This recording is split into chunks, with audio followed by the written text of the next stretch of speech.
ఈ వీడియోలో మనం షట్చక్రాల గురించి, ఆరా గురించి, చక్ర బ్యాలెన్సింగ్ గురించి, హెల్త్ ఇష్యూస్ గురించి, పంచతత్వాలు, ఆరోగ్యం, అనారోగ్యం, సో వీటన్నిటికీ సంబంధించినటువంటి టాపిక్స్ ఈ ఒక్క వీడియోలో మనం మాట్లాడుకోబోతున్నాం.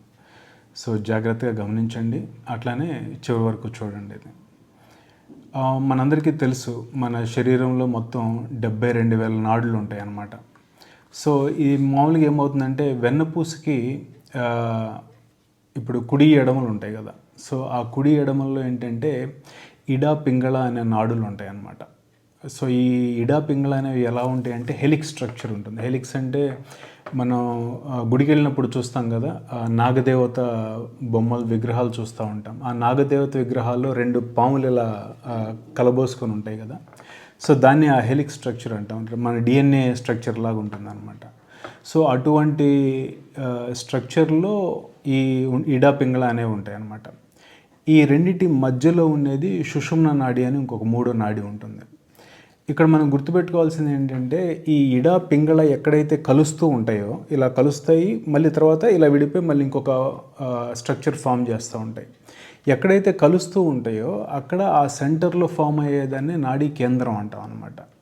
ఇట్లాగా మెయిన్గా మన శరీరంలో మోర్ దెన్ 112 నాడీ కేంద్రాలు ఉంటాయి.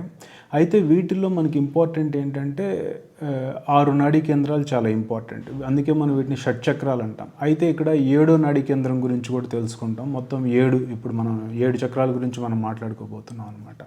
ఏమవుతుందంటే ఈ సుషుమ్న నాడి అనుకున్నాం కదా, ఈ 2 నాడుల మధ్య ఇడా పింగళ అనే నాడుల మధ్య ఈ ఇడా పింగళ నాడుల్ని మనం సూర్యచంద్ర నాడులు అని కూడా అంటాం. అంటే మనం ఇప్పుడు ఇటు నుంచి గాలి తీసుకున్నాం అనుకోండి, లెఫ్ట్ సైడ్ నుంచి ఇది చంద్రనాడి కింద వస్తుంది, రైట్ సైడ్ నుంచి ఇది వచ్చేసి సూర్యనాడి అనమాట. ఈ 2 వీటికి కనెక్ట్ అయ్యి ఉంటాయి. సో మీరు గుర్తుపెట్టుకోవాల్సింది ఏంటంటే లెఫ్ట్ అయితే ఈడ, రైట్ అయితే పింగళ, మధ్యలో వస్తుంది ఏంటంటే సుషుమ్న నాడి అనమాట. సో ఇప్పుడు మనం చెప్పుకున్నటువంటి ఈ 7 చక్రాలు ఉన్నాయి కదా, ఈ 7 చక్రాలు కూడా ఆ నాడీ కేంద్రాలు, ఈ 7 నాడీ కేంద్రాలు కూడా ఇవి చక్రాలని ఎందుకంటామంటే ఈ నాడీ కేంద్రాలు చక్రాల రూపంలో ఉంటాయి అన్నమాట. అందుకని వీటిని చక్రాలు అంటాం అనమాట. సో ఈ నాడీ కేంద్రాలు మొత్తం కూడా ఈ సుషుమ్న నాడి మీద 7 నాడీ కేంద్రాలు ఉంటాయి అన్నమాట. ఆ 7 నాడీ కేంద్రాల గురించి, ఆ చక్రాల గురించి ఇవాళ మనం ఈ వీడియోలో మనం చూడబోతున్నాం అనమాట. అయితే ఈ చక్రాలు ఎలాంటివి అంటే ఇవి ట్రాన్స్ఫార్మర్స్ లాగా ఉంటాయి. అంటే ఇప్పుడు మనం వీధుల్లో చూస్తూ ఉంటాం కదా, వీధిలో ట్రాన్స్ఫార్మర్ ఉంటుంది. ట్రాన్స్ఫార్మర్ ఏం చేస్తుంది? ఎనర్జీని సప్లై చేస్తూ ఉంటుంది.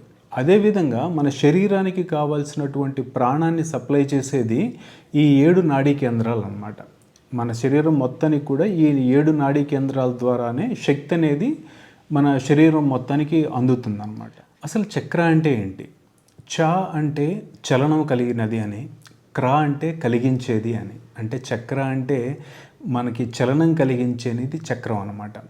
సో ఎప్పుడైతే మనకి బాడీలో ఉన్నటువంటి ఈ చక్రాల మీద మనకి అవగాహన వస్తుందో మన జీవితాన్ని, మన శరీరాన్ని ఎలా మార్చుకోవాలో మనకి తెలుస్తుంది. ఒకటి గుర్తుపెట్టుకోండి, మనకి ఇక్కడ ఉన్నటువంటి ఈ షట్చక్రాలు ఒక్కొక్క చక్రానికి ఒక్కొక్క రంగు ఉంటుంది.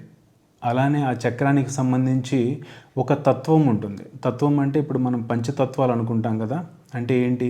భూమి, నీరు, అగ్ని, వాయు, ఆకాశం అని ఉంటాయి కదా. సో ఈ ఒక తత్వం అనేది ఈ నాడీ కేంద్రానికి అలైన్ అయి ఉంటుంది, ఈ చక్రానికి అలైన్ అయి ఉంటుంది. అట్లానే ఒక బీజాక్షరం అలైన్ అయి ఉంటుంది, ఒక చక్ర దేవత ఉంటుంది. ప్రతి చక్రానికి ఒక చక్ర దేవత. సో ఇవన్నీ కూడా ఉంటాయి అన్నమాట. సో ప్రతి చక్రానికి ఒక ఆకారం ఉంటుంది, ఒక బీజాక్షరం ఉంటుంది, ఒక చక్రదేవత ఉంటుంది, ఒక తత్వం ఉంటుంది. దీన్ని బేస్ చేసుకొని మనం ఇప్పుడు డిస్కస్ చేసుకోబోతున్నాం. అలానే ప్రతి చక్రానికి ఒక షేప్ కూడా ఉంటుంది. అంటే ఒక లోటస్ ద్వారా రిప్రజెంట్ చేయబడి ఉంటుంది అనమాట. లోటస్ పెటల్స్ మనకి మొట్టమొదటిగా అంటే కింద ఫస్ట్ మనకు వచ్చేది మూలాధార చక్రం అండి. మూలాధార చక్రాన్ని ఇంగ్లీష్లో దీన్ని రూట్ చక్ర అంటారు. ఈ రూట్ చక్ర ఎక్కడ ఉంటుంది అంటే యానల్ రీజియన్లో ఉంటుంది. అంటే ఇప్పుడు మనకి బ్యాక్ బోన్ ఉంటుంది కదా, బ్యాక్ బోన్కి చివర్లో అనమాట, చిట్ట చివర్లో, బ్యాక్ బోన్ చిట్ట చివర్లో యానల్ రీజియన్లో అక్కడ ఉండేటువంటి చక్రాన్ని మూలాధార చక్రం అంటాం అనమాట. దీనికి ఒక రంగు ఉంటుంది. ఆ రంగు ఏంటంటే రెడ్ కలర్. ఇది రెడ్ కలర్తో రిప్రజెంట్ అయి ఉంటుంది. దీని తత్వం వచ్చేసి పృథ్వీ తత్వం. దీని మంత్రం వచ్చేసి లం. లమ్ అనేది అంటే ఒక సౌండ్ అండి, గుర్తుపెట్టుకోండి. ప్రతి నాడీ కేంద్రానికి అంటే ప్రతి చక్రానికి ఒక సౌండ్ ఉంటుంది, రిప్రజెంటేటివ్ సౌండ్. ఆ సౌండ్ ఏంటంటే ఇప్పుడు రూట్ చక్ర, మూలాధార చక్రలో దీని సౌండ్ ఏంటంటే లమ్. లమ్ అనేది దీని సౌండ్. అట్లానే ఇది ఒక తామర పువ్వు అంటే ఒక ఫ్లవర్తో రిప్రజెంట్ చేయబడి ఉంటుంది. దీనికి ఎన్ని పెటల్స్ ఉంటాయి? 4 పెటల్స్ అంటే దళాలు అంటాం కదా. సో 4 దళాలు కలిగినటువంటి ఒక తామర పువ్వుతో రిప్రజెంట్ చేయబడి ఉంటుందన్నమాట. ఇట్లానే ఒక్కొక్క నాడీ కేంద్రం వేరే వేరే రిప్రజెంటేషన్స్తో ఉంటుంది. మూలాధార, ఫస్ట్ మూలాధార అనుకున్నాం కదా. నెక్స్ట్ వచ్చేసి స్వాదిష్టాన చక్రం. స్వాదిష్టాన చక్రం అనేది ఎక్కడ ఉంటుందంటే ఇది మీ జెనిటల్ ఏరియాస్లో ఉంటుంది. జెనిటల్ ఏరియాస్ అంటే మర్మాంగయాలు అంటాం కదా. సో ఆ ప్లేస్లో ఉంటుంది అనమాట. దాని చుట్టూ దాని దగ్గరలో ఉండేది స్వాదిష్టాన చక్రం.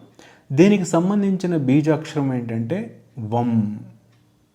వం వం వం అనేది ఈ స్వాదిష్టాన చక్రానికి సంబంధించినటువంటి బీజాక్షరం. సో ఇది వచ్చేసి జలతత్వానికి సంబంధించింది అనమాట. సో జెనిటల్ ఆర్గాన్స్ అంటే మనం జనరల్గా యూరిన్ వాటిని అవుట్లెట్గా ఫీల్ అవుతాం కదా. సో అలానే ఇది జలతత్వానికి సింబల్గా ఉంటుంది స్వాదిష్టాన చక్రం. ఇది వచ్చేసి ఇక్కడుండ లోటస్కి వచ్చేసి 6 పెటల్స్ ఉంటాయి. ఇందాక 4 పెటల్స్ ఉన్నాయి అనుకున్న మూలాధార, దీనికి 6 పెటల్స్ ఉంటాయి అన్నమాట. నెక్స్ట్ చక్రం వచ్చేసి మణిపుర చక్రం. ఇది మనకి నావెల్ రీజియన్లో ఉంటుంది, అంటే నాభి ఉంటుంది కదా, నాభి స్థానంలో. సో నాభి చుట్టుపక్కల ఆ స్థానంలో ఉండేదాన్ని మనం మణిపుర చక్రం అంటాం. దీనికి వచ్చేసి 10 పెటల్ లోటస్ ఉంటుంది అనమాట. దీని సింబల్ ఏంటి? 10 పెటల్ లోటస్ అనమాట. ఇది వచ్చేసి దీని మంత్రం వచ్చేసి రమ్. రమ్ అనేది దీని మంత్రం. కలర్ వచ్చేసి ఎల్లో ఉంటుందన్నమాట. ఇది అగ్నితత్వానికి సంబంధించింది. ఎందుకు ఇది అగ్నితత్వం అంటే మీరు చూడండి, ఇక్కడ పొట్టలో ఉండేది మనం ఏదైతే తింటున్నామో అదంతా జీర్ణం కావాలంటే అక్కడ అగ్నితత్వమే ఉండాలి కదా. అగ్నితత్వం వలన అది జీర్ణం అవుతూ ఉంటుంది. సో అందుకని మణిపుర చక్రం అనేది అగ్నితత్వానికి సంబంధించింది. నెక్స్ట్ వచ్చేసి అనాహత చక్రం. అనాహత చక్రం అంటే మన గుండెకి దగ్గరగా ఉండేదాన్ని అనాహత చక్రం అంటాం. దీని ఇంగ్లీష్లో హార్ట్ చక్ర అంటారు. గుండెకి దగ్గరగా ఉంటుంది కాబట్టి హార్ట్ చక్ర అంటారు. దీని బీజాక్షర మంత్రం వచ్చేసి ఎం. ఎం అనేది దీని బీజాక్షర మంత్రం అండి. దీని రంగు వచ్చేసి గ్రీన్ కలర్ దీనికి అసైన్ చేయబడింది అనమాట. ఇక్కడ ఈ తత్వం మళ్ళీ వాయుతత్వానికి సంబంధించింది. అనాహత చక్రం అనేది వాయుతత్వానికి సంబంధించింది. అనాహత చక్రం తర్వాత నెక్స్ట్ వచ్చేది విశుద్ధ చక్రం అండి. విశుద్ధ చక్రం అంటే ఏంటి? ఈ కంఠం దగ్గర ఈ గునుపు ఉంది కదా, ఇక్కడ ఉండేదాన్ని విశుద్ధ చక్రం అంటాం అనమాట. ఈ విశుద్ధ చక్రం అనేదాన్ని ఇంగ్లీష్లో థ్రోట్ చక్ర అంటారు. సో ఇక్కడ ఉండే తామర పువ్వుకి 16 పెటల్, 16 పెటల్ లోటస్ అంటారు. దాని సింబల్ అదనమాట. ఇది థ్రోట్ చక్ర. సో ఇది దీని బీజమంత్రం వచ్చేసి హమ్. హమ్. హమ్ అనేది దీని బీజమంత్రం అండి, అది గుర్తుపెట్టుకోండి. కలర్ వచ్చేసి బ్లూ కలర్ అనమాట. ఇది వచ్చేసి మీకు ఆకాశతత్వానికి సంబంధించింది. ఆకాశతత్వం ఎందుకంటే ఆల్మోస్ట్ ఖాళీగా ఉంటుంది. ఇప్పుడు ఫ్లూట్ ఉందనుకోండి, ఫ్లూట్ ఖాళీగా ఉంటుంది. ఎప్పుడైతే మనం దాంట్లో గాలి పంపిస్తామో అదేం చేస్తుంది? ఒక సౌండ్ ఇస్తుంది, ఒక మ్యూజిక్ ఇస్తుంది, రైట్? సో మన వాయిస్ ఇక్కడ నుంచే జనరేట్ అవుతుంది, థ్రోట్ చక్రం నుంచి. సో ఇదేంటి? ఇది ఆకాశతత్వాన్ని కలిగి ఉంటుంది. ఎప్పుడైతే దీంట్లో మనం పీల్చే గాలి వెళ్తుందో అప్పుడు మనం మాట్లాడే మాటకి ఆ సౌండ్ వస్తుంది అనమాట. సో ఇది థ్రోట్ చక్రానికి సంబంధించింది. అంటే దీన్ని ఏమంటాం? విశుద్ధ చక్రం అంటాం. నెక్స్ట్ వచ్చేసి ఆజ్ఞా చక్రం. ఆజ్ఞా చక్రం అంటే ఈ 2 కనుబొమ్మల మధ్య ఉండేదాన్ని ఆజ్ఞా చక్రం అంటామండి. ఇది 2 దళాల తామర పువ్వుతో రిప్రజెంట్ చేయబడి 2 పెటల్ లోటస్ అనమాట. సో దీన్ని ఆజ్ఞా చక్రం అంటాం. దీని ఇంగ్లీష్లో థర్డ్ ఐ చక్ర అని కూడా అంటారనమాట. సో భ్రూ మధ్యలో ఉండేదన్నమాట. సో ఇక్కడ మనకి మంత్రం వచ్చేసి ఓం అనే మంత్రం ఉంటుందండి. సో దీని కలర్ వచ్చేసి ఇండిగో అనమాట. ఇంకా మనం 7 చక్రాలని చెప్పుకున్నాం కదా. 7వ చక్రం వచ్చేసి సహస్రార చక్రం. ఈ సహస్రార చక్రం ఏంటంటే 1000 పెటల్ లోటస్ అనమాట. అంటే ఇక్కడ ఉంటుంది, ఇది తల మీద 1000 దళాల పద్మం అంటాం కదా, దానికి సంబంధించిన అనమాట. ఇక్కడ ఉంటుంది సహస్రార చక్రం. సో యాక్చువల్లీ ఇదేంటంటే వైలెట్ కలర్లో రిప్రజెంట్ చేయబడి ఉంటుంది. మీరు ఎప్పుడన్నా చూడండి, ఇక్కడ ఒక బ్రహ్మరంధ్రం ఉంటుందండి. అంటే మనకుండదు, బట్ చిన్న పిల్లలు, అప్పుడే పుట్టిన పిల్లలు ఉంటారు కదండి, 1 సంవత్సరం లోపల పిల్లల్ని మీరు అబ్జర్వ్ చేస్తే తెలుస్తుంది. ఇక్కడ మీకు ఒక బ్రహ్మరంధ్రం ఉంటుంది. మీరు చేయబెట్టి గట్టి ఎప్పుడు నొక్కొద్దండి. గట్టి నెక్కితే ప్రాబ్లమ్స్ అవుతాయి. గట్టిగా ఎప్పుడు నొక్కొద్దు. జస్ట్ చేయబెట్టి జస్ట్ అలా పైన టచ్ చేస్తే మీకు ఒక చిన్న హోల్ లాగా కనిపిస్తూ ఉంటుంది. పైన స్కిన్ ఉంటుంది కానీ బట్ చిన్న హోల్ ఉంటుంది అనమాట. అదేమవుతుందంటే ఆ బ్రహ్మరంధ్రం అనేది 1 ఇయర్ 1.5 ఇయర్ వచ్చే లోపల మెల్లిగా దాని అంతటికి అదే బూడిపోతూ ఉంటుంది. అంటే ఏంటంటే ఆ 1 ఇయర్ వరకు వాళ్ళు కాస్మిక్ ఎనర్జీతో కనెక్ట్ అయి ఉంటారండి. సో మ్యాక్రోకాజంతో కనెక్ట్ అయి ఉంటారు, యూనివర్స్తో కనెక్ట్ అయి ఉంటారు. సో వాళ్ళు పెరిగే కొద్ది ఏంటంటే అవన్నీ మర్చిపోయి డైరెక్ట్గా ఈ లోకానికి కనెక్ట్ అయిపోతారనమాట. సో బ్రహ్మరంధ్రం అలా బూడిపోతూ ఉంటుంది 1.5 ఇయర్కి. సో ఎప్పుడైనా సరే 1 ఇయర్ లోపల ఉండే పిల్లలు, 1.5 ఇయర్ లోపల ఉండే పిల్లలు వాళ్ళు దైవ సమానులండి. దేవుళ్ళని దేవతలను చూసుకున్నట్టు చూసుకోవాలి వాళ్ళని. ఈ చక్ర సిద్ధాంతం అదనమాట. సో ఇప్పుడు చెప్పుకున్న మొత్తం మనకి ఎన్ని చక్రాలు ఉన్నాయి? మన శరీరంలో 7 చక్రాలు. సో అత్యంత కింద ఉండే చక్రం ఏంటి? మూలాధార చక్రము, తర్వాత స్వాధిష్టాన చక్రము, బొడ్డు మీద మణిపుర చక్రము, అనాహత చక్రము, విశుద్ధ చక్రము, ఆగ్నేయ చక్రము, సహస్రార చక్రం. ఈ చక్రాల్లో ఇవన్నీ మనం ఏమనుకున్నాము? Energy transformers. అంటే ఇక్కడ ఎనర్జీ కేంద్రాలు, ఎనర్జీ సెంటర్స్ అన్నమాట ఇవి. ఇక్కడ నుంచి ఏం జనరేట్ అవుతుంది? ప్రాణం అనమాట. మన బాడీకి కావాల్సినటువంటి ప్రాణాన్ని అందించే చక్రాలు ఈ షట్చక్రాలండి. మనం చిన్నప్పుడు తెలుసుకునే ఉంటాం, మన నాయనమ్మలు, అమ్మమ్మలు, తాతయ్యలు వీళ్ళందరూ ఏమనేవాళ్ళు? ఇవాళ ప్రాణం బాగలేదు, కొంచెం రెస్ట్ తీసుకోవాలి. అంటే ఏంటండి? ఎందుకు చూడండి అప్పుడు అంటే వాళ్ళు ఏంటి, నాకు ఎనర్జీ లేదు, శక్తి తక్కువ, ఇట్లా అనేవాళ్ళు కాదు. నాకు ప్రాణం సరిగ్గా అనిపించట్లేదు, ప్రాణం కొంచెం తక్కువగా ఉంది, రెస్ట్ తీసుకోవాలంటారు. అంటే ఏంటి? మన శరీరానికి గాలి ఎంత అవసరమో ప్రాణం కూడా అంత అవసరమేనండి. ప్రాణం అనేది మెయిన్ ఇంపార్టెంట్. అయితే ఈ ప్రాణం అనేది జస్ట్ ముక్కుల ద్వారానే కాదండి. మనం తెలుసుకోవాల్సింది ఏంటంటే ఈ ప్రాణ అనేదే మన జీవితాన్ని, మనల్ని నిలబెడుతుంది. ఎప్పుడైతే ఈ ప్రాణం మన నుంచి వెళ్ళిపోతుందో, ఈ ప్రాణం మన నుంచి వెళ్ళిపోతుందో బాడీ అనేది ఇంకా డెడ్ బాడీతో సమానం అవుతుంది. సో ప్రాణ అనే ఈ శక్తిని ఇచ్చేది ఈ కేంద్రాలేనండి. ఈ ప్రాణం ఎప్పుడు కూడా కింద నుంచి పైకి వెళ్తూ ఉంటుందన్నమాట. మనం గాలి తీసుకుంటే ఏమవుతుంది? ఇక్కడ నుంచి మనకి లోపలికి వెళ్తుంది. కానీ ప్రాణం ఏంటి? కింద నుంచి పైకి వెళ్తూ ఉంటుందన్నమాట. పైకి వెళ్తూ ఈ శరీరానికి కావాల్సినటువంటి శక్తి మొత్తాన్ని కూడా ఈ కేంద్రాలు, నాడీ కేంద్రాల ద్వారా ఈ శక్తిని, ఈ ప్రాణాన్ని మనకి బాడీకి ఇస్తూ ఉంటుందన్నమాట. వీటిలో ఎనర్జీ తగ్గిందనుకోండి, లేకపోతే ఇవి తిరిగే విధానంలో కొంచెం ఏదైనా లోపాలు ఏర్పడుతున్నాయి అనుకోండి, ఆటోమేటిక్గా ఈ ఎఫెక్ట్ మన శరీరం మీద ఉంటుంది అనమాట, మన బాడీ మీద ఉంటుంది. అప్పుడు నీరసం వస్తుంది, స్ట్రెస్ ఉంటుంది, యాంగ్జైటీ ఫీల్ అవుతాం, డిప్రెషన్లోకి వెళ్తాం. సో ఇలాంటివన్నీ ఎందుకు జరుగుతున్నాయి అంటే మనలో ఉన్నటువంటి ఆ ప్రాణం ఫ్లో అవుతున్న ఆ ప్రాణంలో హెచ్చుతగ్గులు ఎప్పుడైతే వస్తాయో మనలో ఇలాంటివన్నీ జరుగుతూ ఉంటాయి. సో మరి మనం ఏం చేయాలంటే ఈ ఎనర్జీని బ్యాలెన్స్ చేసుకోవాలి. ఈ ఎనర్జీని ఎప్పుడైతే మనం కరెక్ట్గా బ్యాలెన్స్ చేసుకుంటామో, మన బాడీలో ఎప్పుడైతే ఈ శక్తి కరెక్ట్గా ఉంటుందో మనం పనిచేయడానికి మన శరీరం ఎప్పుడూ సహకరిస్తూ ఉంటుంది. ఎటువంటి వ్యాధులు లేకుండా కరెక్ట్గా పనిచేస్తూ ఉంటుంది. సో మరి ఈ శక్తి కేంద్రాలను మనం ఎట్లా జాగృతం చేయాలి, ఎలా యాక్టివ్గా ఉంచాలనేది చూద్దాం. మన శరీరంలో వస్తున్నటువంటి ఈ ప్రాణం అంటే ఏంటి? లైఫ్ ఫోర్స్ ఎనర్జీ అంటామండి. ఈ లైఫ్ ఫోర్స్ ఎనర్జీని మనం కరెక్ట్గా బ్యాలెన్స్ చేసుకోవాలండి. ఈ కరెక్ట్గా బ్యాలెన్స్ చేసుకుంటే ఏంటంటే మనకి ఎటువంటి అనారోగ్యాలు కలగకుండా మనకి కావాల్సిన శక్తి మన బాడీలో ఉండి ఏదైనా పని చేసుకోవటానికి కానీ, లేకపోతే ఎనర్జీ లెవెల్స్ కానీ హైగా ఉండి పని చేసుకోవటానికి మన శరీరం సహకరిస్తుంది అన్నమాట. సో ఎప్పుడు కూడా కంటిన్యూస్గా మనం ఈ నాడీ కేంద్రాలు యాక్టివ్గా ఉండేటట్టు చూసుకోవాల్సిన పని మనకుంటుంది. అయితే ఇప్పుడు చూడండి, మనం ఒక్కొక్క నాడీ కేంద్రం ఒక్కొక్క చోట ఉంటుంది అనుకున్నాం కదా. ఆ పలాని నాడీ కేంద్రంలో కనుక ఎనర్జీ సరిగ్గా లేకపోతే, ఫర్ ఎగ్జాంపుల్ మొట్టమొదటగా మనకు వస్తుంది మూలాధార చక్రం. ఇంకో పాయింట్, ఇప్పుడు మూలాధార చక్రంలో ఎనర్జీ సరిగ్గా లేకపోతే ఏమైందని చెప్పుకునే ముందు ఇంకో పాయింట్ నేను చెప్పాలనుకున్నది ఏంటంటే, ఈ 7 చక్రాలు 7 రంగులు కలిగి ఉంటాయి. ప్రతి చక్రానికి ఒక కలర్ అసైన్ అయి ఉంటుంది. ఏం కలరు అదంటే, ఇప్పుడు మనం కనుక రెయిన్బో చూస్తాం కదా, రెయిన్బోలో మనకి ఎన్ని కలర్స్ ఉంటాయి? 7 కలర్స్ ఉంటాయి. మన ఇంగ్లీష్ లెటర్స్ విబ్జిఆర్గా మనం నెమోనిక్ పెట్టుకుంటాం. అంటే టాప్ కలర్ వచ్చేసి violet, IndiGo, blue, green, yellow, orange and red. ఇవి 7 కలర్స్ రెయిన్బోలో, రైట్? సేమ్ అదే టైప్లో మన షట్చక్రాలు కూడా 7 కలర్స్ అరచక్రం. ఈ సహస్రార చక్రం వచ్చేసి పర్పుల్ కలర్లో ఉంటుంది. నెక్స్ట్ ఆగ్నేయ చక్రం వచ్చేసి ఇండిగో కలర్ ఉంటుంది. విశుద్ధ వచ్చేసి బ్లూ కలర్ ఉంటుంది. అనాహత గ్రీన్ ఉంటుంది. మణిపూర ఎల్లో ఉంటుంది. స్వాధిష్టానం ఆరెంజ్ ఉంటుంది. సో మూలాధార చక్రం వచ్చేసి రెడ్ కలర్ ఉంటుందన్నమాట. ఇలాగా 7 రంగులు ఈ 7 చక్రాలకి అసైన్ అయ్యి ఉన్నాయండి.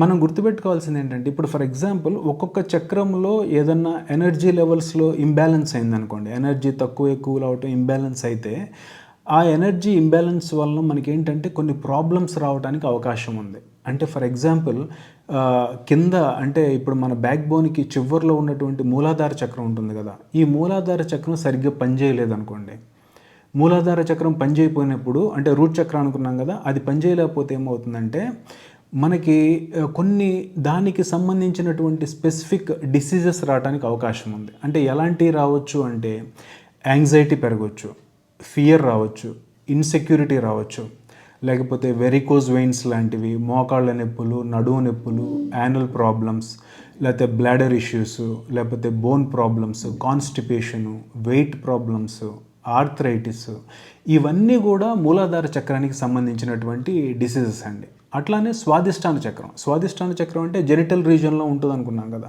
సో మర్మాంగాల దగ్గర. సో దీన్ని సాక్రల్ చక్ర అని కూడా అంటారు ఇంగ్లీష్లో. ఇది కనుక యాక్టివ్గా లేకపోతే, సాక్రల్ చక్ర అనేది యాక్టివ్గా లేకపోతే మనకి బ్లాడర్ సమస్యలు రావచ్చు, లేకపోతే సర్క్యులేటరీ ప్రాబ్లమ్స్ రావచ్చు, హెర్నియా కానీ, మెన్స్ట్రస్ ప్రాబ్లమ్స్ కానీ, లేకపోతే కిడ్నీ ప్రాబ్లమ్స్ కానీ, ఇట్లాంటి ప్రాబ్లమ్స్ అన్నీ కూడా స్వాదిష్టాన చక్రానికి రిలేట్ అయి ఉన్నాయండి. నెక్స్ట్ వచ్చేసి మణిపుర చక్రం. మణిపుర చక్రం అనేది ఇక్కడ అండి, అంటే నేవల్ రీజియన్లో ఉంటుంది అనమాట, బొడ్డు దగ్గర ఉంటుంది. దీన్ని సోలార్ ప్లెక్సస్ అని కూడా అంటాం అనమాట మణిపుర చక్రంని.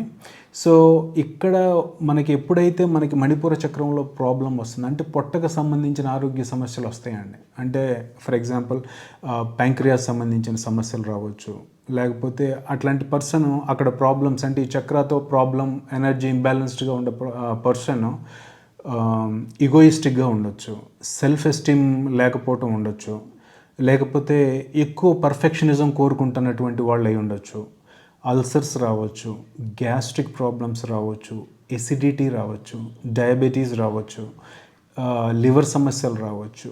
ఇలాంటివన్నీ కూడా మణిపుర చక్రం గనక యాక్టివ్గా లేకపోతే మనకు వచ్చేటువంటి సమస్యలు. సో ఎప్పుడు కూడా మణిపుర చక్రాన్ని యాక్టివ్గా పెట్టుకుంటే ఈ సమస్యల నుంచి మనం దూరంగా ఉండొచ్చు. నెక్స్ట్ వచ్చేసి అనాహత చక్రం, అంటే హార్ట్ చక్రం. అంటే ఇక్కడ గుండె దగ్గర ఉండే చక్రం అనుకున్నాం కదండి, హార్ట్ చక్రం. ఈ చక్రం యాక్టివ్గా లేకపోతే ఏమైందంటే మనకి హృదయ రోగములు రావచ్చు, హార్ట్ డిసీజెస్ అంటాం, లేకపోతే ఊపిరితిత్తుల సమస్య కానీ, లేకపోతే ఇప్పుడు రక్తం కరెక్ట్గా పోవటం కానీ, లేకపోతే బ్రెస్ట్ సమస్యలు, లేడీస్కి అయితే బ్రెస్ట్ సమస్యలు కానీ, ఇలాంటివి రావడానికి అవకాశం ఉంది అనాహత చక్రం కనుక యాక్టివ్గా లేకపోతే. నెక్స్ట్ వచ్చేసి విశుద్ధ చక్రం.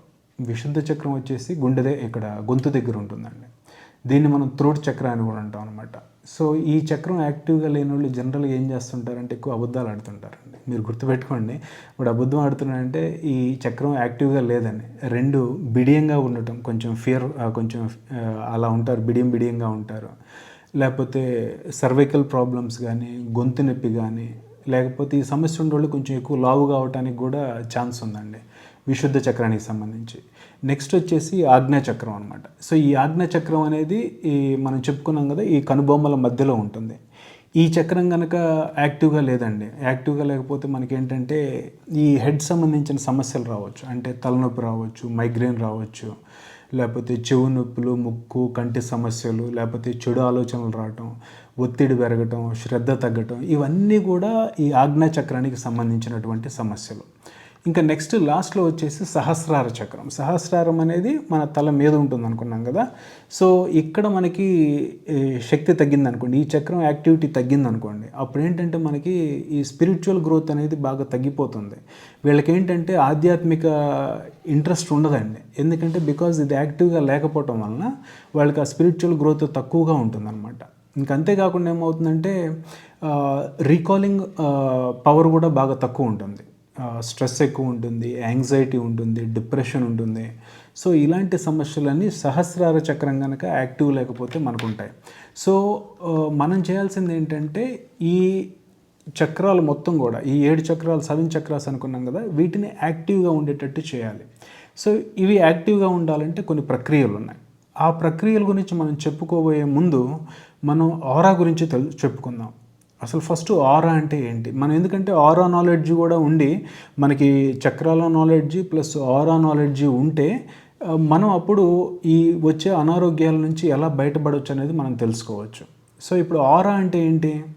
మీరు వెనకట్లో ఫోటోలు చూస్తుంటారు, దేవుడి ఫోటోలు అవి చూస్తుంటారు కదా. దేవుడి ఫోటోలు చూస్తే ఏమనిపిస్తుంది మీకు? దేవుడి ఫోటోతో పాటు ఇక్కడ చిన్న కొన్ని లేయర్లు గీస్తారనమాట. అంటే శరీరానికి తాకకుండా కొంచెం దూరంలో ఒక లేయర్ లాగా ఉంటుంది. గమనించారు ఎప్పుడన్నా? దాన్ని మనం ఆరా అంటామండి. ఇదేంటంటే ఇది ఎలక్ట్రోమాగ్నెటిక్ ఎనర్జీ ఫీల్డ్ అంటామండి. అంటే ఒక మనిషి చుట్టూ ఉండే ఈ ఎలక్ట్రోమాగ్నెటిక్ ఎనర్జీ ఫీల్డ్నే మనం ఆరా అంటాం. ఇది మనం దేవుడి ఫోటోలో చూస్తున్నాం కదా. ఇంతకుముందు అంటే ఇది చెప్తే నమ్మబుద్ధి కాదు. అంటే మన చుట్టూ ఒక వలయం ఉంటుంది, ఒక వలయాకారం లాగా ఉంటుంది, దాన్ని మనం ఆరా అంటామంటే నిజంగా నమ్మబుద్ధి కాదు. కానీ లక్కీగా ఏంటంటే ఇప్పుడు కొన్ని కెమెరాస్ వచ్చినాయండి. అంటే బయోవెల్ జీడిఆర్ కెమెరాస్ అంటారు. ఈ కెమెరాస్ ద్వారా మనం ఈ చుట్టూ ఉండే ఈ వలయాలను ఇప్పుడు ఫోటో తీసుకోగలిగినటువంటి టెక్నాలజీ వచ్చింది. ప్రతి మనిషి యొక్క వలయాలను మనం ఫోటో తీయొచ్చండి. ఈ ఆరాని మనం ఫొటోస్ తీసి తెలుసుకోవచ్చు. ఇది ఏం చేస్తారంటే ఈ పర్టికులర్ ఫోటోగ్రఫీని కిర్లియాన్ ఫోటోగ్రఫీ అంటారు.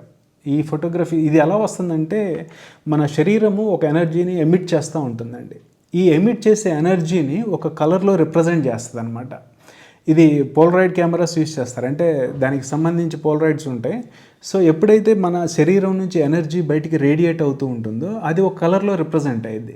సో ఎప్పుడు కనుక మన బయోవెల్ జీడిఆర్ కెమెరాస్ యూజ్ చేసి మన ఫోటో కనుక తీస్తే మన చుట్టూ ఉన్న వలయాలు డిఫరెంట్ కలర్స్లో రిప్రజెంట్ అవుతూ ఉంటాయండి. అవి కనిపిస్తూ ఉంటాయి మనకి, ఆ ఫోటోలో కనిపిస్తాయి, చాలా బ్యూటిఫుల్గా ఉంటాయండి.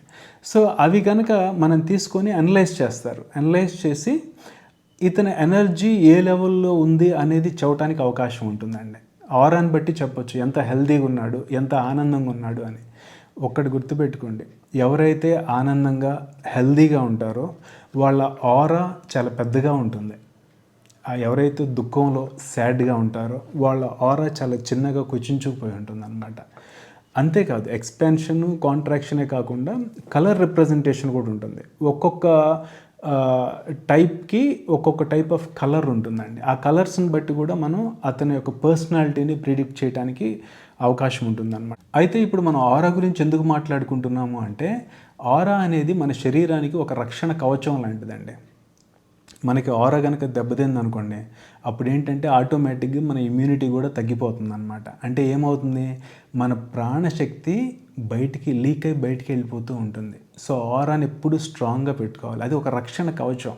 దేశానికి కనుక రక్షణ ఎట్లా పెట్టుకుంటామో అట్లానే మన బాడీకి కూడా ఈ ఆరా అనేది ఒక రక్షణ కవచం అనమాట. ఈ రక్షణ కవచాన్ని మనం కనుక జాగ్రత్తగా కాపాడుకోగలిగితే మన ఇమ్యూనిటీ బాగుంటుంది. ఎప్పుడైతే ఇమ్యూనిటీ బాగుంటుందో అనారోగ్య సమస్యలు రాకుండా ఉంటాయి అన్నమాట. రైట్. మరి ఇప్పుడు ఈ ఆరాని మనం ఎట్లా కాపాడుకోవాలి? ఇందాక మనం 7 చక్రాస్ చెప్పుకున్నాం కదా. ఈ 7 చక్రాలు ఏం చేస్తాయి? మనలో ఎనర్జీని రేడియేట్ చేస్తూ ఉంటాయని చెప్పుకున్నాం. ఈ ఎనర్జీని రేడియేట్ చేస్తూ ప్రాణానికి, మన శరీరానికి కావాల్సిన ప్రాణాన్ని అన్నీ కూడా ఈ 7 చక్రాలు ఇది ఇంకా ఉంటాయి. బట్ ఈ 7 చక్రాలు మెయిన్ చక్రాస్ కాబట్టి ఇవి మనకి ఆ శక్తిని ఇస్తూ ఉంటాయి. ఈ శక్తి ద్వారా మనకి ఆరా ఏర్పడుతూ ఉంటుంది మన బయట. సో మనం ఎప్పుడైతే స్ట్రాంగ్గా ఆనందంగా హ్యాపీగా ఉంటామో ఆటోమేటిక్గా మన ఆరా కూడా వైడ్గా మంచిగా ఉంటుందన్నమాట. సో మనకి ఇమ్యూనిటీ బాగుంటుంది. సో రోగాలు ఇట్లాంటివి రావడానికి మనకి అవకాశాలు చాలా తక్కువ ఉంటాయి అన్నమాట. అయితే ఇంకొకటి కూడా మనం గుర్తుపెట్టుకోవాలండి. ఆరా అనేది ఎప్పుడు పెరుగుతుంది అంటే మంచి పాజిటివ్ ఫీలింగ్స్ ఉండి, జీవితం మీద మీకు సదాభిప్రాయం ఉండి, మీ శారీరకంగా మానసికంగా అట్లానే బిహేవియర్ పరంగా అన్ని రకాలుగా మీరు పాజిటివ్గా ఉంటే ఆరా పెద్దగా ఉంటుందండి. ఇక్కడ మనం ఒకటి గుర్తుపెట్టుకోవాలండి, మనము సాత్వికమైనటువంటి ఆలోచనలతో ఉండాలి. ఎప్పుడు గుర్తుపెట్టుకోండి, ద్వేషం కానీ, మనిషిలో ఈర్ష్య కానీ, స్వార్థం కానీ, జనరల్గా మనం ఏమనుకుంటామంటే వీడు వాడిని ద్వేషిస్తున్నాడు ఇట్లా మాట్లాడుకుంటాం. కానీ కోపమైన, ద్వేషమైన, ఈర్ష్య అయినా, స్వార్థం అయినా ఫస్ట్ చంపేసేది ఎవరికైతే అయి ఉంటాయో వాడిని చంపేస్తాయండి. ఎదుటివాడిని చంపడం, ఎదుటివాడు ఎఫెక్ట్ అవుతాడు, అది వేరే విషయం. బట్ ఫస్ట్ ఎవడైతే దాన్ని వాడి మనసులో కానీ శరీరంలో కానీ పెట్టుకుంటాడో వాడు ఎక్కువగా ఎఫెక్ట్ అవుతూ ఉంటాడు. వీటి వలన ఫస్ట్ విక్టిమ్ వాడే. అది కోపం కావచ్చు, ఈర్ష్య కావచ్చు, ద్వేషం కావచ్చు, లేకపోతే స్వార్థం కావచ్చు, సెల్ఫిష్నెస్ అనమాట. ఈ నెగిటివ్ ఫీలింగ్స్ కానీ, ఈ నెగిటివ్ థింగ్స్ కానీ శరీరం మీద చాలా ఎఫెక్ట్ ఉంటాయండి. మన ఆరాని కిల్ చేస్తాయి, ఇవి పంచర్లు పెడతాయి, మన ఆరాకి పంచర్స్ పడతాయి. సో దీనివల్ల ఏంటి, ఎనర్జీ డిప్లీట్ అయిపోతూ ఉంటుందన్నమాట. సో మనం కాపాడుకోవాలి, ఆ డిఫెన్స్ సిస్టమ్స్ని కాపాడుకోవాలి మనం. అప్పుడే మనం హెల్తీగా ఉంటాం, రైట్? అయితే అసలు ఆరోగ్యం అంటే ఏంటి? మనం జనరల్గా ఆరోగ్యం అంటే ఎట్లా డిఫైన్ చేసుకుంటాం? మనం ఇప్పుడు కొంతమంది ఉంటారు, జిమ్కి వెళ్తుంటారు, కండలు బాగా పెంచుతారు, ఇంత కండలు ఉంటాయి, బాడీ విపరీతంగా స్ట్రెంగ్త్ ఉంటుంది. అది ఆరోగ్యమా? చూడండి, వాడు మంచి స్ట్రాంగ్గా ఉండొచ్చు, బట్ మెంటల్ పొజిషన్ కరెక్ట్గా లేకపోతే, వాడు కరెక్ట్గా ఆలోచించు ఒక్కరు బుద్ధి ఉందనుకోండి, వాడు ఆరోగ్యంగా ఉన్నాడని చెప్పాలా, అనారోగ్యంగా ఉన్నాడని చెప్పాలా? గుర్తుపెట్టుకోండి, ఎప్పుడైనా మన శరీరం స్ట్రాంగ్గా కండలు తిరిగి ఉండటం ఒక్కటే కాదండి, మనసు కూడా అలానే ఉండాలి.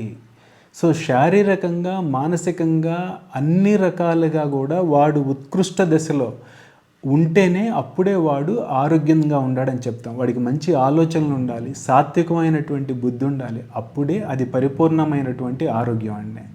మరి అనారోగ్యం అంటే ఏంటి? అసలు అనారోగ్యం ఎందుకు కలుగుతుంది? ఇందాక మనం చెప్పుకున్నాం, అనారోగ్యం ఎప్పుడు కలుగుతుంది అంటే మనలో ఇమ్యూనిటీ డెఫిషియన్సీ వచ్చి మన మీద ఏదైనా డిసీజెస్ అటాక్ అయినప్పుడు, లేకపోతే త్రిదోషాలు అనుకుంటాం కదా, వాత, పిత్త, కఫ, ఈ ఎందుకు వస్తే ఇప్పుడు తెలుసుకుందాం.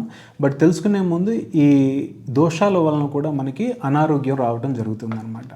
అయితే ఇప్పుడు ఈ త్రిదోషాల గురించి మనం తెలుసుకోవాలంటే, అంటే వాత, పిత్త, కఫ అని ఉంటుంది కదా, ఎక్కువ మనకి ఆయుర్వేదం వాళ్ళు వాడుతూ ఉంటారు ఈ 3 దోషాల గురించి.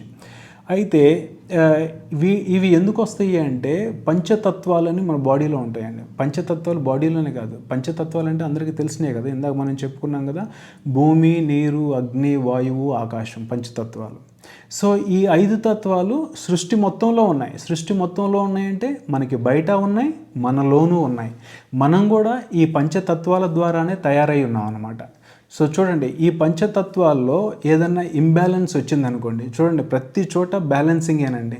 అది మీరు ఎనర్జీ తీసుకున్నా, లేకపోతే పంచతత్వాలు తీసుకున్నా, ఆరా తీసుకున్నా, అన్నీ కూడా బ్యాలెన్స్డ్గా ఉండాలి. ఈ ఎనర్జీస్లో కానీ, లేకపోతే మనకి ఫిజికల్ దాంట్లో కానీ ఏదైనా ప్రాబ్లమ్స్ వచ్చినాయి అంటే మనకి ఆటోమేటిక్గా మన శరీరంలో కానీ, మనసులో కానీ దోషాలు రావడానికి అవకాశం ఉంది. మనం అనుకున్నాం కదా, మొత్తం 3 దోషాలు ఉంటాయి. ఏంటవి? వాత, పిత్త, కఫ. ఈ 3 దోషాలు ఉంటాయి కాబట్టి వీటిని మనం త్రిదోషాలు అంటాము. జనరల్గా చూడండి, మనం ఆరోగ్యం బాగలేదు అంటే దాని అర్థం ఏంటంటే, ఈ ఉన్నటువంటి ఈ 3 దోషాల్లో ఏదో ఒక దోషం వస్తేనే మనకి అనారోగ్యానికి గురవుతూ ఉంటామండి. ఇప్పుడు చూద్దామండి, ఇప్పుడు మనకి శరీరంలో 5 తత్వాలు ఉంటాయి అనుకున్నాం కదా. సో ఈ 5 తత్వాల్లో వాయుతత్వము, ఆకాశతత్వం, ఎప్పుడైతే ఈ వాయుతత్వం, ఆకాశతత్వము ఈ తగ్గటం జరుగుతుందో ఆటోమేటిక్గా మనకి వాతంకి సంబంధించిన రోగాలు వస్తాయి. అలానే కనుక జలతత్వం కానీ, లేకపోతే అగ్నితత్వం కానీ, ఈ 2 తత్వాలకు కానీ ఏదైనా ప్రాబ్లం అయితే, అంటే వీటిల్లో శక్తి తగ్గితే మనకి పిత్త దోషాలు వస్తాయండి. ఇకపోతే మనకి పృథ్వీ కానీ, జలతత్వం కానీ, ఈ 2 తత్వాల్లో కనుక ఏదన్నా సంతులత అంటే ఇంబ్యాలెన్స్ జరిగిందనుకోండి, అప్పుడు వచ్చేది కఫదోషాలు వస్తాయండి. ఇలాగా ఈ 3 రకాల దోషాల వల్లనే మనకు అనారోగ్యాలకి గురవుతూ ఉంటాం అన్నమాట. అయితే మరి ఈ దోషాలను ఓవర్కమ్ చేయాలంటే ఏం చేయాలి అంటే, యోగాలో మనకు కొన్ని శుద్ధి క్రియలు అంటాం వీటిని. ఈ క్రియలు చేయటం వలన కూడా మనం ఈ దోషాల నుంచి బయటపడవచ్చు, అంటే ఇవి రాకుండా మనల్ని మనం కాపాడుకోవచ్చు. ఇంకొకటి, ఆయుర్వేదంలో వీటి గురించి బాగా విపులంగా వివరిస్తారు. సో మనం ఆయుర్వేదిక్ ట్రీట్మెంట్స్ ద్వారా కూడా మనం ఈ దోషాలు ఏమైనా ఉంటే వాటిని ఓవర్కమ్ చేయడానికి, ఈ రోగాలు రాకుండా ఉండడానికి ఏం చేయాలో అటువంటి మనం ముందుగానే గ్రహించి దానికి సంబంధించినటువంటి ఆయుర్వేదిక్ మెడిసిన్స్ తీసుకొని కూడా మనం తగ్గించుకోవడానికి అవకాశం ఉంటుందండి. ఇప్పుడు ఈ డిసీజెస్ రాకుండా ఉండాలి అంటే మనకి కేవలం ఓన్లీ మెడిసిన్స్ మీదే ఆధారపడి ఉండాలా అంటే కాదండి. మనం చూడండి, మన చుట్టూ ఉండే వాతావరణం పరిశుభ్రంగా ఉండాలి. వాతావరణం అంటే మన చుట్టూ తిరిగే ప్లేస్ మాత్రమే కాదు, మన చుట్టూ ఉండే మనుషులు కూడా మంచి ఆలోచన కలిగినటువంటి వాళ్ళే ఉండాలి. అంటే ఎప్పుడూ కూడా సజ్జనులతో ఉండాలన్నమాట, సత్సాంగత్యంలో ఉండాలి. అది చాలా ఇంపార్టెంట్. సత్సాంగత్యం అనేది చాలా ఇంపార్టెంట్. ఆ మనుషులు అట్లానే ఉండాలి, మన చుట్టూ ఉండే ప్రకృతి కూడా శుభ్రంగా ఉండే ప్రదేశంలో మనం ఉండేటట్టు చూసుకోవాలి. ఒక్కటి గుర్తుపెట్టుకోండి, మనం రోజు ఎలాగైతే శరీరానికి స్నానం చేస్తామో మనసుకు కూడా స్నానం అవసరం. ఎందుకంటే మనసుకి మన ఎక్స్పీరియన్స్ మొత్తం మనసులో చేరుకుంటూ ఉంటాయండి. మరి మనసును శుభ్రపరచుకోవద్దా? ఎలా చేసుకుంటారు? మనసును శుభ్రపరచడానికి ఒకే ఒక దారి ఏంటంటే మనం మెడిటేషన్స్ చేసుకోవచ్చండి. ప్రాణాయామాలు, మెడిటేషన్స్ కానీ, లేకపోతే మంచి ప్లేసెస్ విజిట్ చేయటం కానీ, ఇట్లాంటివి చేసి మన మైండ్ కూడా చాలా ప్రశాంతంగా, ఫ్రెష్గా ఉండేటట్టు చూసుకోవాలి. అయితే ఇక్కడ మనం ఇంకొక పాయింట్ గుర్తుపెట్టుకోవాలి. ఇందాక మనం చక్రాల గురించి మాట్లాడుకున్నాం, 7 చక్రాల గురించి. మరి ఈ 7 చక్రాల్లో ఏదైనా బ్లాకేజెస్ వచ్చినాయి అనుకోండి, యాక్టివ్గా లేవు అనుకోండి, మరి అప్పుడు ఏం జరిగిద్ది? ఇప్పుడు కారు చక్రాలు ఉంటాయండి, కారు చక్రాలు కరెక్ట్గా బ్యాలెన్స్ లేవు అనుకోండి, ఏమైద్ది? కారు అటు ఇటు వెళ్ళిపోతుంటుంది, కరెక్ట్గా వెళ్ళదు. అదేవిధంగా మన చక్రాలు కూడా బ్యాలెన్స్ చేసుకోవాలి. వీల్ అలైన్మెంట్ అంటాం కదా, కారు వీల్ అలైన్మెంట్ తీసుకెళ్తాం. సేమ్ అదేవిధంగా మనం ఈ చక్రాలను బ్యాలెన్స్ చేసుకోవాలి.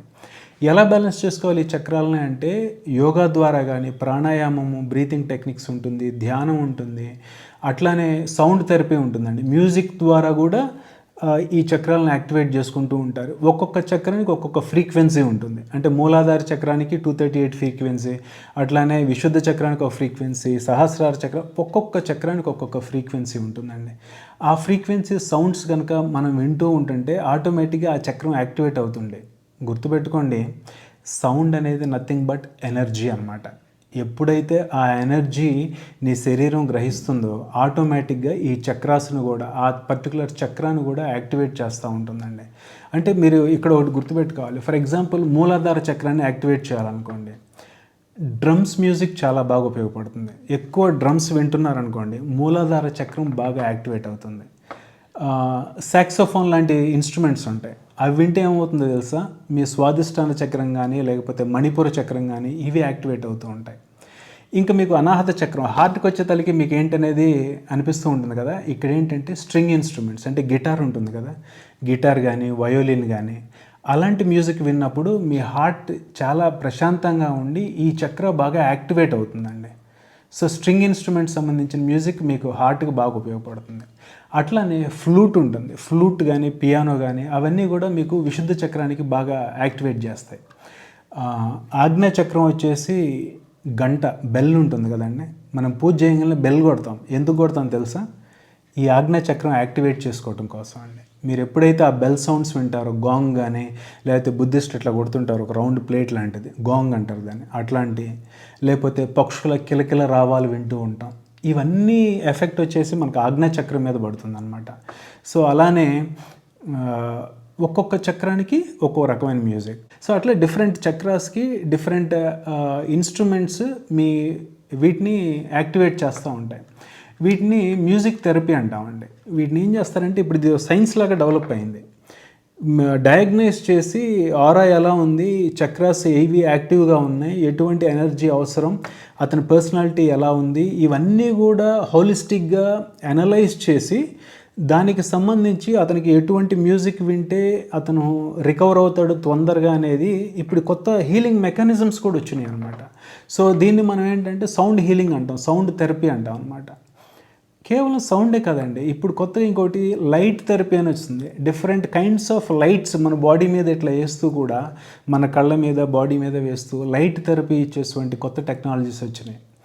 వీటితో పాటు ఇంకొక పాయింట్ మనం గుర్తుపెట్టుకోవాలండి. మనం మంత్రాలు చదువుతూ ఉంటాం, ఒక్కొక్క చక్రం మీద ఒక్కొక్క రకమైనటువంటి మంత్రం ఎఫెక్ట్ ఉంటుంది. మంత్రంలో ఎఫెక్ట్ ఉంటుందా, మంత్రానికి చింతకాయలు రాలుతాయని మీరు అనవచ్చు.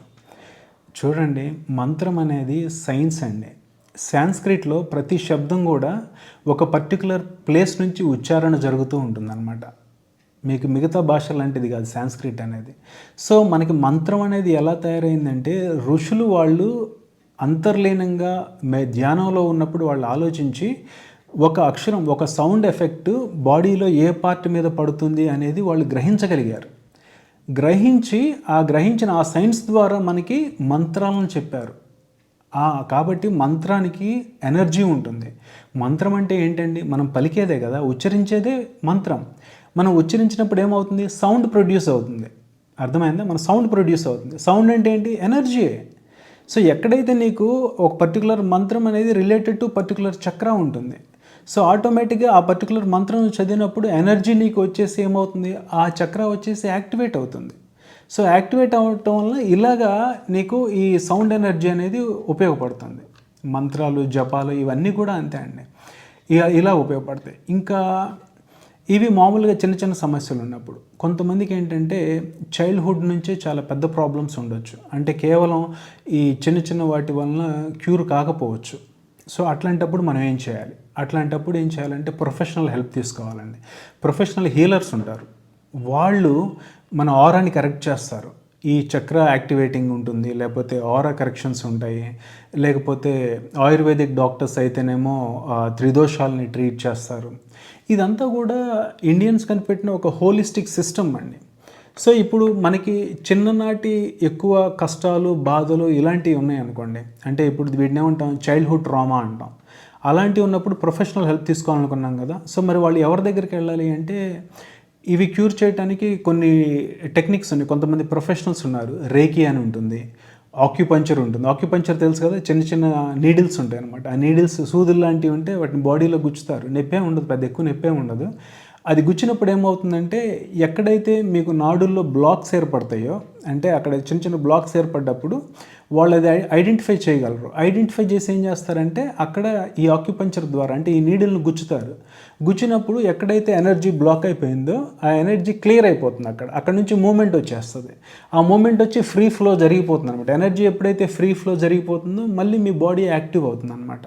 సో ఆక్యుపంచర్ అనేది అటువంటి టెక్నాలజీ బేస్ చేసుకొని వచ్చినటువంటి ప్రొఫెషన్ అనమాట. అట్లానే క్రిస్టల్ హీలింగ్స్ ఉంటాయి. అంటే రకరకాల రంగురాళ్ళు కానీ, లేకపోతే ఆరా క్లెన్సింగ్ అని ఉంటుంది, మసాజ్ థెరపీ ఉంటుంది. మసాజ్ చేయించుకుంటాం కదా, సో మసాజ్ థెరపీ కూడా చాలా బాగా ఉపయోగపడుతుంది. మసాజ్ థెరపీ చూడండి, ఎక్కడైతే మనకి బ్లాక్స్ ఏర్పడతాయి, ఎనర్జీ బ్లాక్స్ ఏర్పడతాయో, మసాజ్ చేయించుకోవటం వలన ఏమవుతుందంటే అవన్నీ క్లియర్ అవుతాయి, మైండ్ ఫ్రెష్ అవుతుంది. అవన్నీ చేసుకోవటం వలన ఇమ్యూనిటీ కూడా పెరుగుతుంది. మంచిది, మసాజ్ చేయించుకోవడం చాలా మంచిదండి. అట్లానే ఎనర్జీ మెడిసిన్స్ ఉంటాయి. సో వీటి ద్వారా కూడా మనకు వచ్చిన సమస్యల నుంచి మనం దూరంగా వెళ్ళొచ్చు, మన ఇమ్యూనిటీ పెంచుకోవచ్చు, ఆరోగ్యంగా ఉండొచ్చు, అనారోగ్య సమస్యల నుంచి మనం దూరంగా ఉండొచ్చు. ఈ వీడియో కనుక మీకు నచ్చినట్లయితే లైక్ చేసి, సబ్స్క్రైబ్ చేసి, బెల్ ఐకాన్ నొక్కండి. ఎందుకంటే మీరు తప్పకుండా ఈ వీడియో గురించి మీ అభిప్రాయాన్ని కామెంట్లో చెప్పండి. చెప్పడం వల్ల ఏమవుతుందంటే ఈ వీడియో రీచబిలిటీ పెరుగుతుంది, ప్లస్ నాకు ఫీడ్బ్యాక్ వచ్చినట్టు కూడా ఉంటుంది. నమస్తే.